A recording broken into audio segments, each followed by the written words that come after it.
Afipsky refinery in Russia targeted by unknown drones again. Trump presses Erdogan to hold Russian oil imports, hints at F-35 deal, and how Trump criticizes Putin, saying slow occupation of Ukraine damages Russia's reputation. The latest news next.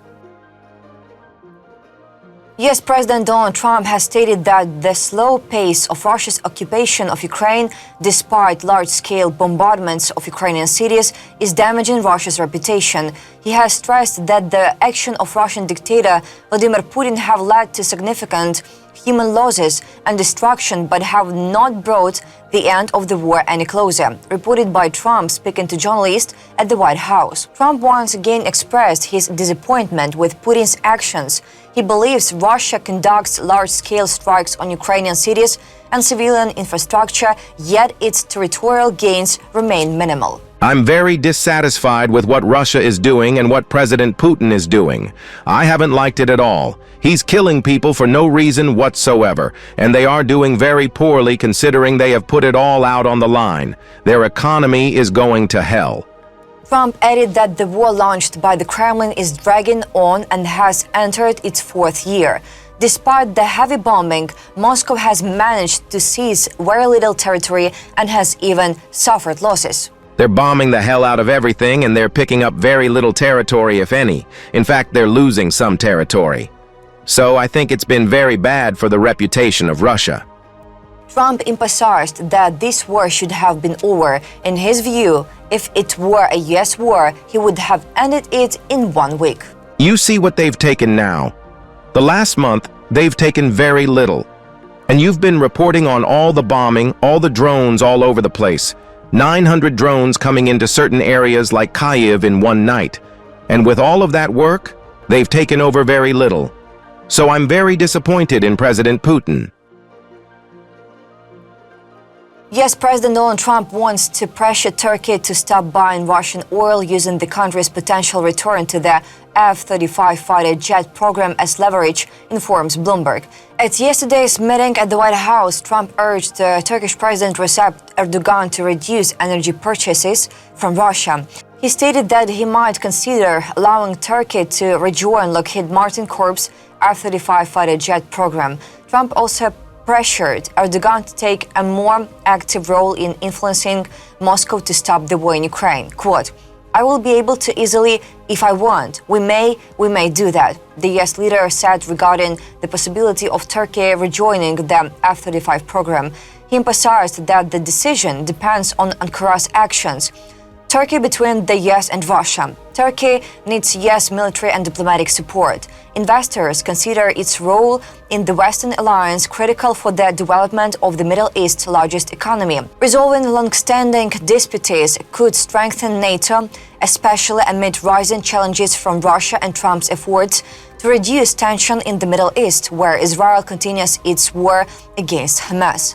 Trump emphasized that Erdogan could play a role in persuading Russian dictator Vladimir Putin to end hostilities. In his view, the Turkish leader holds influence in both Moscow and Kyiv. However, he stressed that the most important step is reducing energy purchases from Russia. I think he could have a big influence if he wants to. Right now, he's very neutral. He likes being neutral. So do I like being neutral, but he's somebody that if he got involved, the best thing he could do is not buy oil and gas from Russia. Russia main supplier. During a separate Oval Office meeting, journalists asked Trump if Erdogan had promised to stop buying Russian oil. The president gave a non-committal answer but added that he is confident Erdogan would agree if asked. Last year, Russia remained Turkey's main energy supplier, accounting for 66% of its oil imports and 41% of gas imports, according to the national regulator. In recent weeks, Ankara has actively diversified its supply, signing deals to purchase US liquefied natural gas. In recent weeks, Ankara has actively diversified its supply, signing deals to purchase US liquefied natural gas. This week, a 20-year contract was signed with trader Mercury Energy Group Ltd. In the past, during disruptions in Russian oil supplies, Turkey turned to alternative suppliers, including neighboring Iraq. The country is preparing to resume oil exports through the Mediterranean port of Ceyhan on Saturday after a 2-year pause. Previously, we reported that Trump said during the White House meeting that Erdogan commands respect in both Kiev and Moscow and could help bring peace to Ukraine, but only if Turkey stops buying Russian energy. It's worth noting that Turkey and the US have signed a memorandum of cooperation in nuclear energy. A nighttime drone attack set fire to one of Russia's largest oil refineries, which produces fuel for the Russian military, according to Russian Telegram channels. On the night of September 26, unknown drones attacked the Afipsky oil refinery in Russia's Krasnodar region. The strike caused a fire at one of the facility's processing units. Debris from a drone fell onto one of the units. There are no casualties. A fire broke out over an area of 30 square meters, which has already been extinguished. The Russian Ministry of Defense reported having destroyed 55 drones over Russian regions. The Afipsky refinery specializes in producing gasoline and diesel fuel and is heavily involved in supplying fuel to Russian military forces. The refinery's annual oil processing capacity is about 6.25 million tons, making it one of the key fuel hubs from the Russian army. This is not the first time the Afipsky refinery has been targeted by drones. The last strike occurred on the night of August 28th, which also caused a fire. It had previously been attacked on August 7th.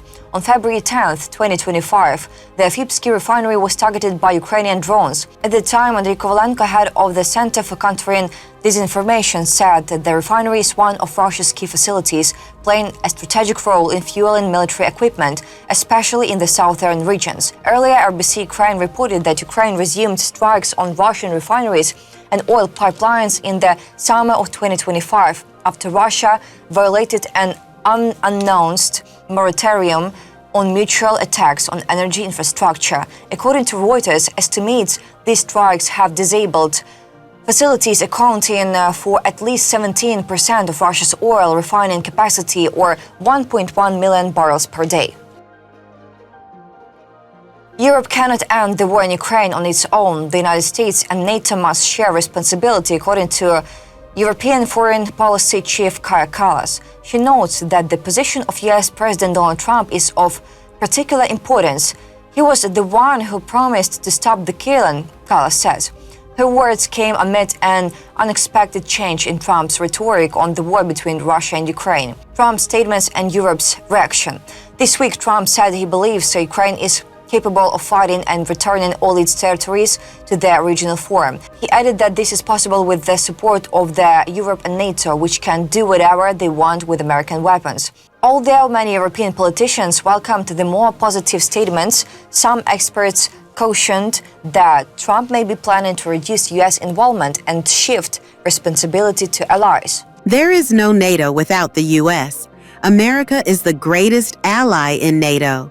So if you talk about what NATO should do, that also means what America should do. Energy and sanctions. Trump had previously insisted that NATO countries completely stop importing Russian oil and gas. He linked this to further measures by Washington on tariffs and sanctions. Trump has been right. We have decreased our oil and gas purchases by 80%, which means that if everybody did what we do, there could be a bigger effect. We have done 19 packages of sanctions. If allies would mirror them, the war would be over sooner. She adds that the US should use its influence on Hungary and Slovakia, the largest importers of Russian energy in Europe.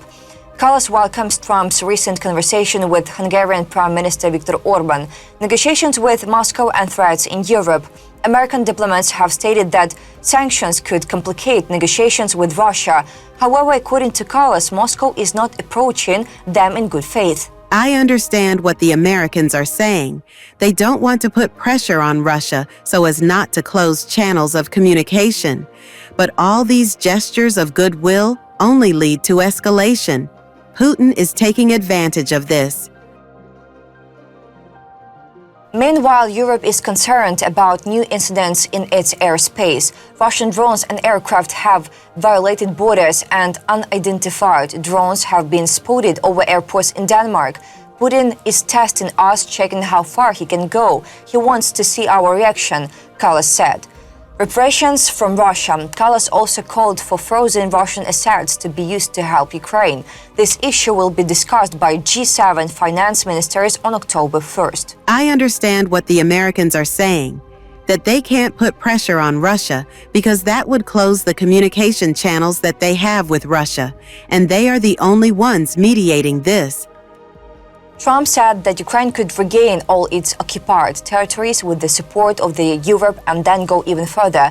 Polish Prime Minister Donald Tusk said that Trump's statement about Ukraine liberating the occupied territories may indicate his intention to shift the responsibility for ending the war to Europe. That's all for today. Thanks for watching this video. Support Ukraine, like and subscribe.